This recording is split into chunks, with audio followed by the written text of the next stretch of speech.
مسلمانوں، سب نمازیں خصوصاً بیچ کی نماز یعنی نماز عصر پورے اہتمام کے ساتھ ادا کرتے رہو اور اللہ کے آگے ادب سے کھڑے رہا کرو.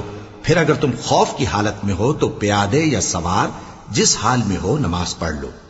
پھر جب امن و اطمینان ہو جائے تو جس طریق سے اللہ نے تم کو سکھایا ہے جو تم پہلے نہیں جانتے تھے اللہ کو یاد کرو. اور جو لوگ تم میں سے مر جائیں اور عورتیں چھوڑ جائیں وہ اپنی عورتوں کے حق میں وصیت کر جائیں کہ ان کو 1 سال تک خرچ دیا جائے اور گھر سے نہ نکالی جائیں. ہاں اگر وہ خود گھر سے چلی جائیں اور اپنے حق میں پسندیدہ کام یعنی نکاح کر لیں تو تم پر کچھ گناہ نہیں. اور اللہ زبردست ہے، حکمت والا ہے. اور مطلقہ عورتوں کو بھی دستور کے مطابق نان و نفقہ دینا چاہیے. پرہیزگاروں پر یہ بھی حق ہے.